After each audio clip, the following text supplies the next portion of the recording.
Bom dia, boa tarde, boa noite para vocês que estão me escutando aqui nesse momento. Mais um episódio do podcast Biosenso.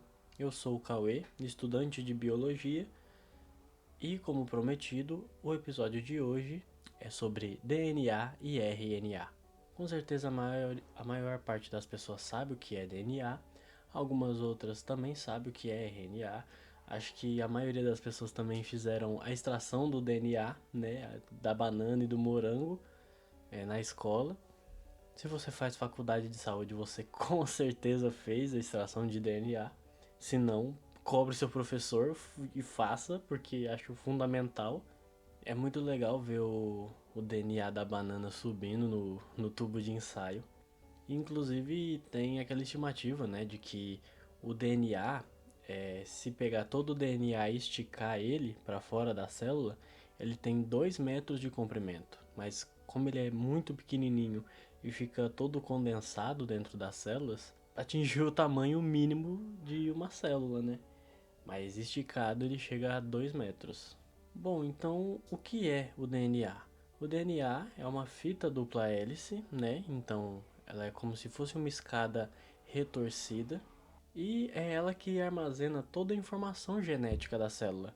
Então, absolutamente tudo que a célula vai produzir de proteína, a característica daquela célula, o formato dos tecidos, a característica física, doenças, tudo isso é definido no DNA. E ela se condensa, né? Como eu falei, ela tem 2 metros, mas ela se condensa no que a gente chama de cromossomos. Ela se enrola, na verdade, em proteínas chamadas histonas, que são uma proteína circular. Então o DNA se enrola ali nela como se fosse um ioiô e condensado vira o que a gente chama de cromossomos. Ela é um nucleotídeo, né? E é composto pelas bases nitrogenadas adenina, timina, citosina e guanina, né? O chamado ATCG. E ela basicamente é um, um manual de instruções da vida.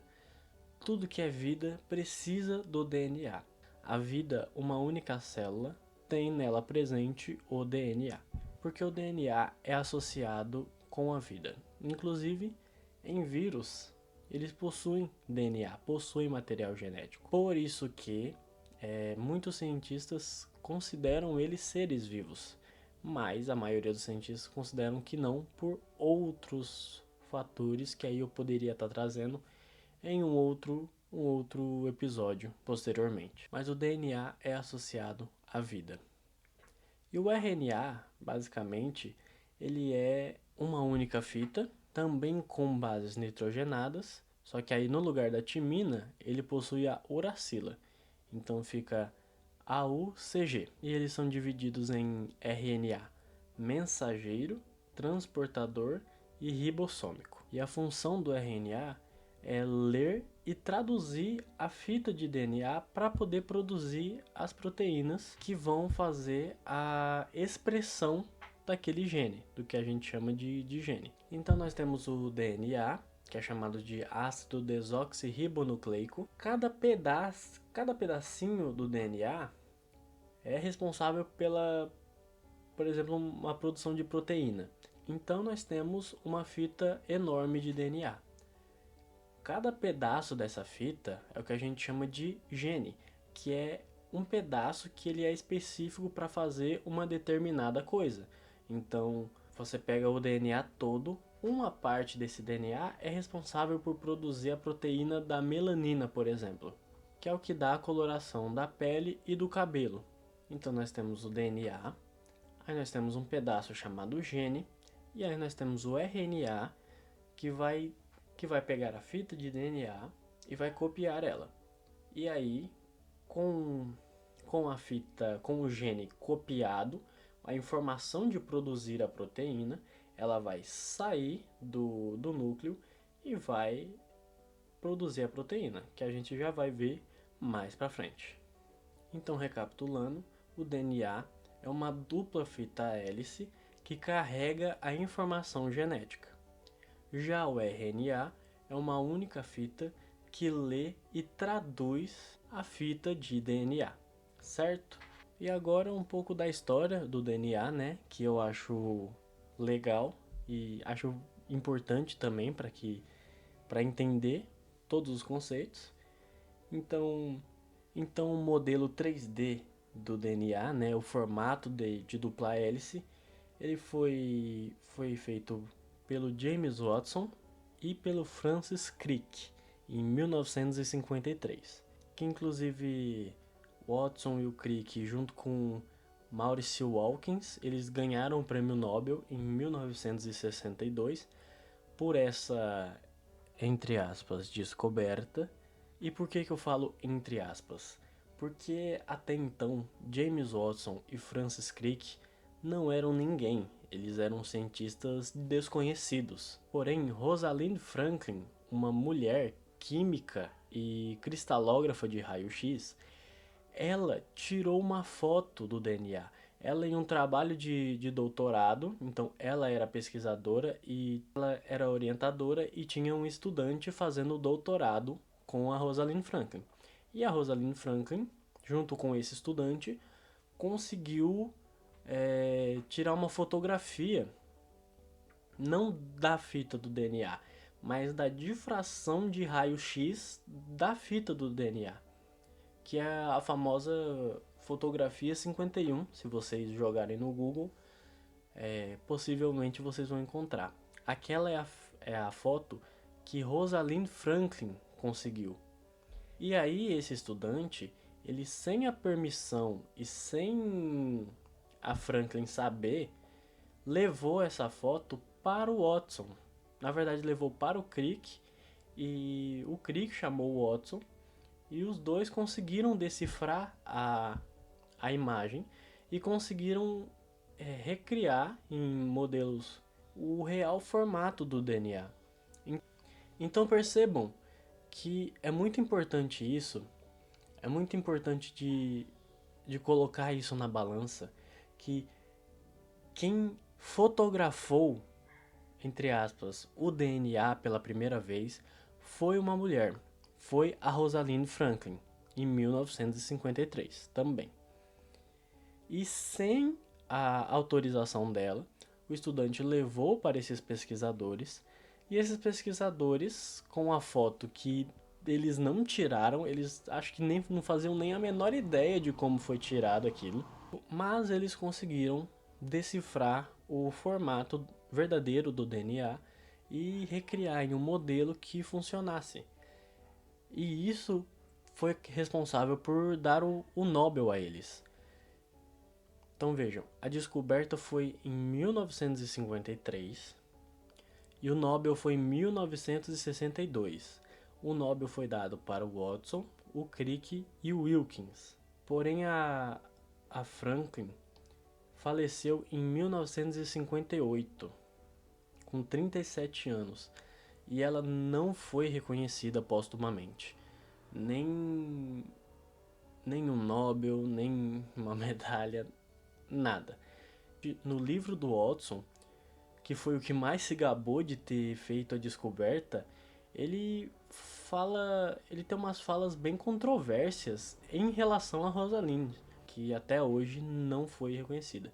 Então eu gosto de falar a história porque graças a essa mulher que a gente teve a fotografia.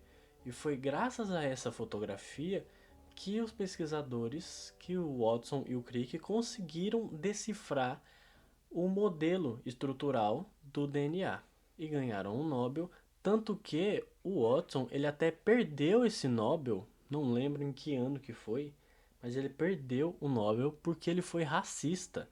Eu gosto de contar essa história porque eu acho necessário enaltecer a Rosalind Franklin, que sem a fotografia dela, o Watson e o Crick provavelmente nunca chegariam a esse tipo de resultado ou esse tipo de precisão tão grande.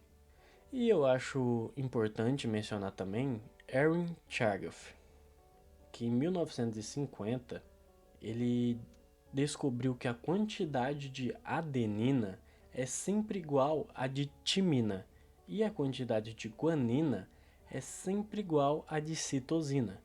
Então ele conseguiu identificar que em uma fita no caso, como a gente tem ATCG, o A só vai conseguir se ligar com T e C só vai conseguir se ligar com G.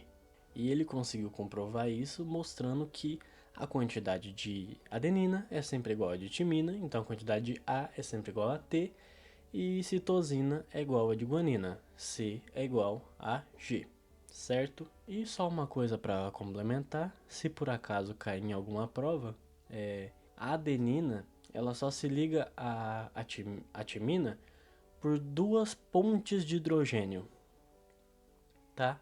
E a citosina ela só se liga com guanina por 3 pontes de hidrogênio, certo?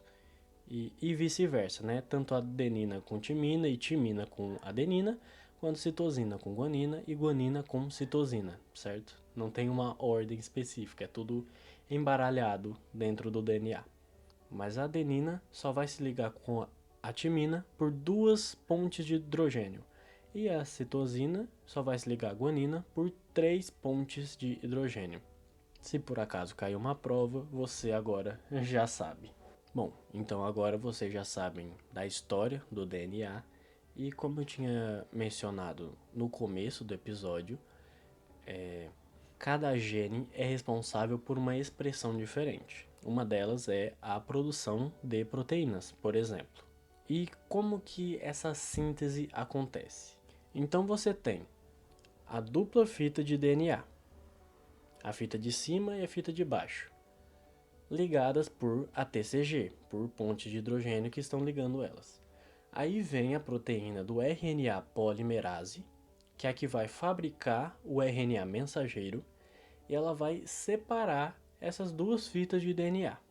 Separando essas duas fitas de DNA, ela vai pegar as bases nitrogenadas que estão dispersas no núcleo e vai combinando elas de acordo com as letrinhas da fita molde, que é a fita de baixo que foi separada, certo?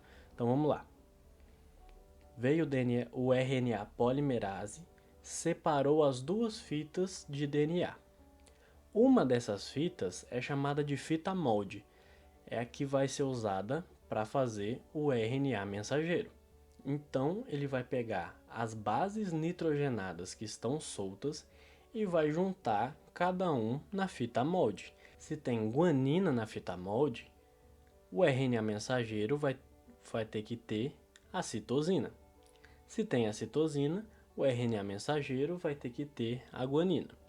Se tem a adenina, o RNA mensageiro vai ter que ter a uracila, porque, como já foi dito antes, no lugar da timina, o RNA tem a uracila.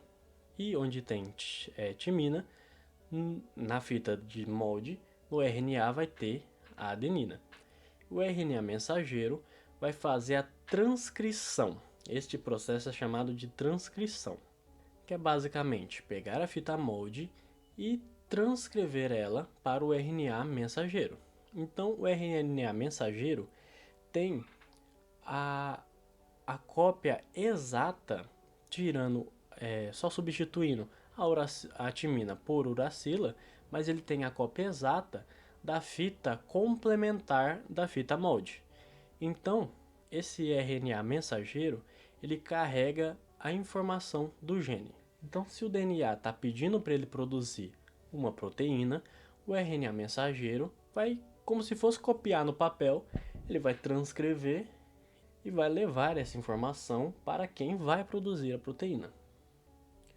Mas aí, antes disso, ele passa por um processo de edição, que a gente chama de splicing, que basicamente, no RNA mensageiro, nós temos partes que vão ser lidas e partes que não vão ser lidas.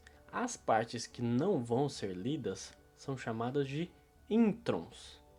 E as partes que vão ser lidas são chamadas de exons.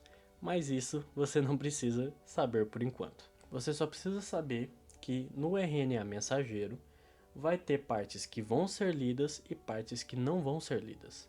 Então, o processo de splicing vai basicamente cortar todas as partes que não vão ser lidas e juntar todas as partes que vão ser lidas. Então, esse momento é chamado de splicing. Logo após esse processo, ele sai do núcleo. Então, o núcleo ele é todo furadinho, né?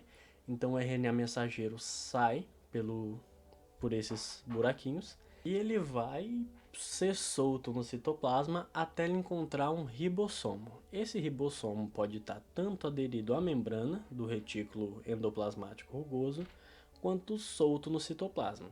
E lembra que eu falei do RNA ribossômico? O RNA ribossômico é o que se liga a outras proteínas para poder fabricar essa. Ela não é uma organela, mas essa quase organela da célula chamada ribossomo. Então, o RNA mensageiro sai do núcleo e vai de encontro a um ribossomo. Nesse ribossomo, ele vai ler as informações da fita de RNA-M, RNA mensageiro, através de trincas, que a gente chama de códons. Então, de todas as letrinhas que tem no RNA mensageiro, ele vai ler de 3 em 3, de trinca, que a gente chama de códon. Então, a cada 3 letrinhas, significa que ele precisa de um aminoácido. E aí, vem o RNA transportador e transporta esse aminoácido para o ribossomo. E o ribossomo cola esses aminoácidos para produzir a proteína. Então vamos lá de novo. O RNA mensageiro, assim que sai do núcleo, se encontra ele vai de encontro a um ribossomo. Nesse ribossomo, ele vai ler o RNA mensageiro de 3 em 3 letrinhas. Cada código de 3 em 3 letrinhas significa um aminoácido, que inclusive tem aquela tabela de aminoácidos, né, dos 20 aminoácidos principais. E o RNA transportador, de acordo com o que foi lido no RNA mensageiro, vai trazer os aminoácidos que se encaixam perfeitamente naquele códon, naquela trinca, naquele trio de letrinhas do RNA mensageiro. E no ribossomo, ele vai colando esses aminoácidos que o RNA transportador vai transportando e o ribossomo vai colando esses aminoácidos. Lembrando que uma proteína ela é um conjunto de aminoácidos. Então, um monte de aminoácidos junto até terminar a fita de RNA mensageiro, ele forma uma proteína. E essa proteína é liberada, assume a forma tridimensional dela, vai fazer a função de proteína que ela serve. Seja, se ela for uma melanina, ela vai para a pele ou para o cabelo. Se ela for uma responsável por atuar no sangue, ela vai para o sangue. Para determinada função que aquela proteína foi fabricada, ela vai. Então no DNA está a programação de que a célula precisa daquela proteína. O RNA mensageiro vai transcrever no processo de transcrição e vai levar essa mensagem, como o próprio nome diz, mensageiro, ele vai levar essa mensagem a um ribossomo que vai produzir a proteína. E essa proteína, depois de solta na célula, aí ela faz a função que ela foi fabricada para tal, certo? Eu acho interessantíssimo saber que todas as proteínas que seu corpo fabrica, todas as proteínas que suas células precisam, ela está armazenada no DNA. Elas já estão programadas dentro do seu DNA. E eu acho isso muito louco. Então, recapitulando, o RNA mensageiro vai fazer a transcrição da fita de DNA e, como o próprio nome diz, RNA mensageiro vai levar essa informação até um ribossomo e o ribossomo vai fazer a tradução. Então, o RNA mensageiro transcreve a mensagem e leva a mensagem para o ribossomo. e o ribossomo vai fazer a tradução dessa mensagem em proteínas. Então, só para finalizar, eu queria mencionar um pouco sobre a engenharia genética. Então, vocês já sabem o que é DNA, como a transcrição e a tradução do DNA funciona e como a produção de proteínas funciona e como tudo isso é relacionado. E aí, por exemplo, nós temos os alimentos que são transgênicos. E o que isso significa? Significa que os cientistas pegaram um gene, por exemplo, no milho. Eles pegaram um gene de uma bactéria, que essa bactéria ela tem uma propriedade que ela é resistente a insetos, resistente a herbicidas, resistente a vermes. E aí então pegaram um gene dessa bactéria e implantaram no gene do milho. Então o milho tinha a sequência de DNA dele e adicionaram uma sequência de DNA. Essa sequência de DNA vai ser transcrita, vai ser traduzida, vai produzir a proteína responsável por esse efeito herbicida e inseticida da bactéria. Então, nesse caso, nós temos um milho transgênico com um gene transportado de outro gene, certo? Então, dependendo de como a engenharia genética foi, do que ela está selecionando, de qual gene ela está selecionando, em qual que ela está colocando, pode alterar características diferentes. O do milho eu só dei um exemplo. Inclusive, eu acho que ficou até famoso o caso dos peixes que brilham no escuro. Normalmente, nós temos peixes que brilham no escuro naturalmente, porém aqueles peixes não brilham no escuro naturalmente. Então, o que fizeram? Pegaram um gene de talvez um peixe que brilhasse no escuro, ou de um protozoário que tem biofluorescência, transportaram esse gene para o peixe. Foi transcrito, foi traduzido e agora o peixe brilha. Ele é um peixe transgênico. Isso fazem com plantas também, então plantas que brilham no escuro. Eu não vou entrar em méritos éticos de fazer um peixe que brilha no escuro, né? Só tô mencionando que acontece e que isso é possível através da engenharia genética. E uma coisa que eu queria mencionar também é a chamada técnica de CRISPR. A técnica de CRISPR tem a ver com você ligar ou desligar os genes. Ligar ou desligar as letrinhas do DNA, o ATCG. Então, nessas letrinhas você, por exemplo, consegue adicionar uma letrinha que vai causar um efeito diferente, ou você pode apagar uma letrinha que vai também fazer um efeito diferente, vai produzir outros aminoácidos que consequentemente vão produzir outro produto. E eu poderia me aprofundar bem mais nesse assunto, provavelmente eu vou em um episódio específico falando sobre epigenética ou sobre a técnica de CRISPR. Eu explicaria direitinho para vocês como que esse processo de ligar e desligar genes funciona, certo? Mas por enquanto vamos focar só no que é o DNA, no RNA e na produção de proteínas. Mas é legal vocês saberem que existe essa técnica, né, técnica de CRISPR, que consegue ligar e desligar e causar efeitos.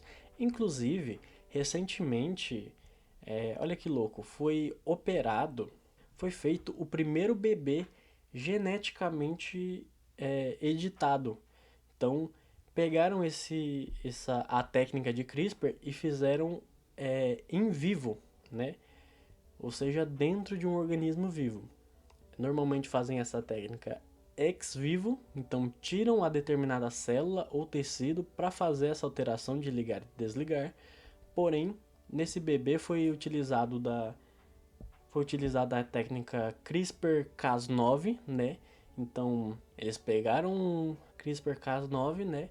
e fizeram isso com um bebê vivo. Então o bebê ele tinha uma doença rara que ele não digeria proteínas. Não digerindo proteínas fazia com que essas proteínas na alimentação se tornassem tóxicas para ele.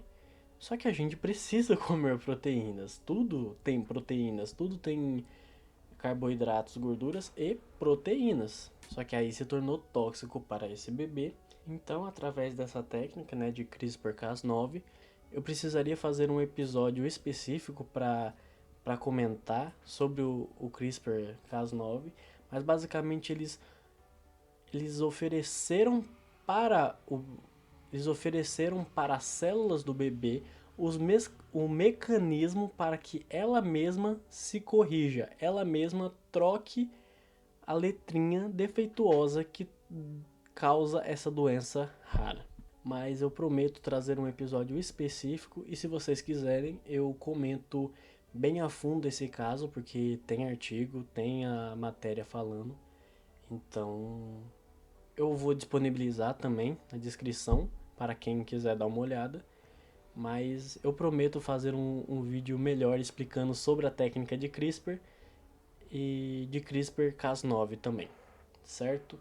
Então acho que no geral é isso. Acho que eu consegui falar o que eu tinha para falar sobre DNA e o RNA. Espero que vocês tenham entendido, espero que vocês tenham gostado. Deixem um feedback de vocês, certo? Se vocês entenderam, se vocês não entenderam. Críticas, falam, não, você não conseguiu explicar direito.